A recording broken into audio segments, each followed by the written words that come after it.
ایسے ہوگا, انہوں نے اپنی 2 انگلیاں جوڑ کر بتائی جنت میں کہ جیسے یہ 2 انگلیاں ہیں, یعنی بالکل میرے ساتھ ہوگا. اور دوسری چیز یہ ہے یتیم کے حوالے سے حدیث صحیح بخاری کی کہ جو 7 کبیرہ گناہ ہیں ان میں سے ایک یہ بھی ہے کہ یتیم کا مال کھا جانا. یہ 2 حدیثیں اس بارے میں نوٹ کر لیں. اس کے بعد ہم چلتے ہیں ٹاپک نمبر 2 پہ, جو تھا متعدد ازواج یعنی ملٹیپل وائفز. تو اس میں اللہ پاک نے مردوں کو 4 بیویوں سے نکاح کرنے کی اجازت دے دی, اور یہ فرما دیا کہ شرط یہ ہے کہ آپ ان کے بیچ انصاف کریں, اور اگر انصاف نہیں کر سکتے تو پھر ایک ہی بہتر ہے. اب انصاف کے لیے سن لیں جو 3 پوائنٹس بہت ضروری ہیں جسٹس کے لیے. وہ یہ ہے کہ آپ ان کو ایکول فائنینشیل الاؤنس دیں گے, ٹھیک ہے, ایک جتنا خرچہ.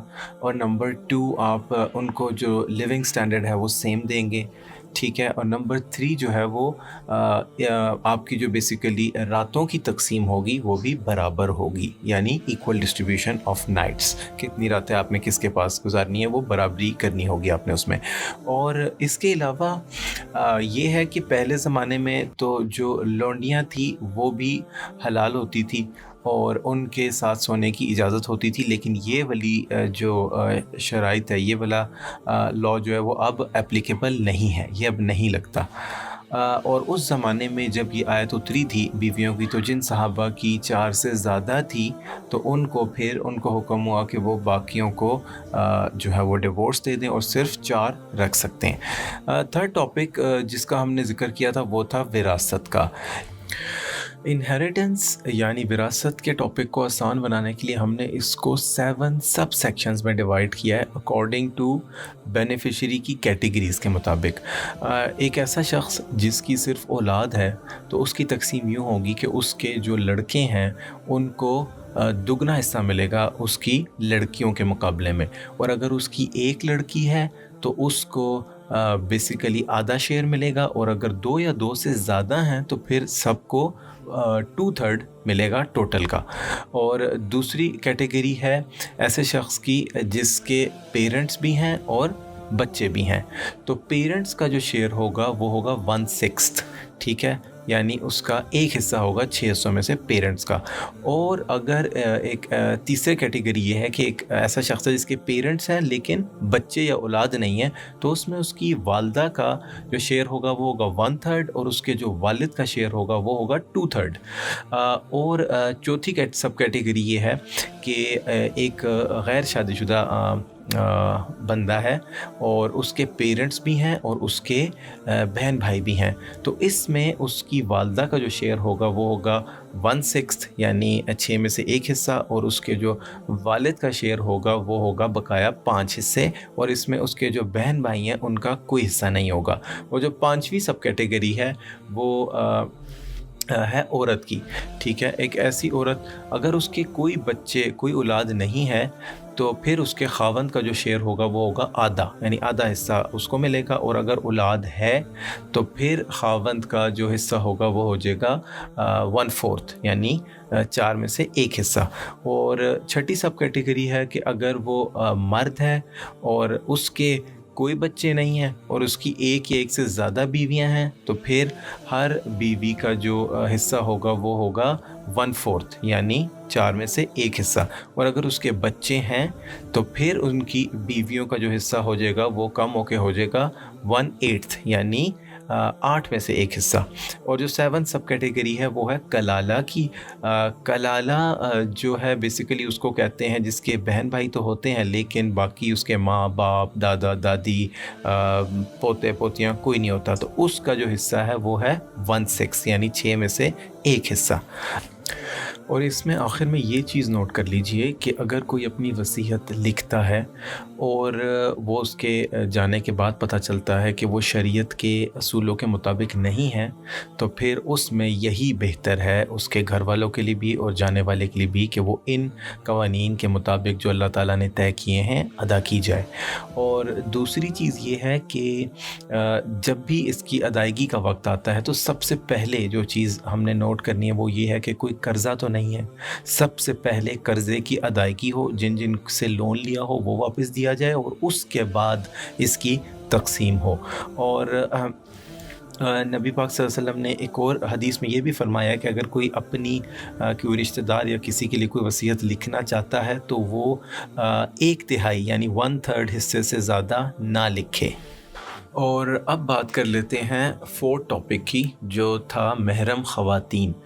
محرم بیسیکلی وہ خواتین ہیں جن سے آپ کا نکاح حرام ہے. تو اس کی ہم نے بیسیکلی آسانی کے لیے 14 سب کیٹیگریز کی ہیں ان خواتین کی، اور وہ سن لیجئے. نمبر 1 آپ کے والد کی بیویاں. نمبر 2 آپ کی مائیں، جس میں آپ کی نانیاں اور دادیاں بھی آ جائیں گی. نمبر 3 آپ کی بیٹیاں، جس میں آپ کی پوتیاں اور نواسیاں بھی آ جائیں گی. نمبر 4 سسٹرز، جس میں آپ کی بہنیں اور اس میں آپ کی اسٹیپ سسٹرز بھی آ جائیں گی. نمبر 5 آپ کی پھوپھیاں. نمبر 6 آپ کی خالائیں، اور اس میں آپ کی وہ خالائیں بھی آ جائیں گی جنہوں نے بیسیکلی جو آپ کی اسٹیپ آنٹس ہیں.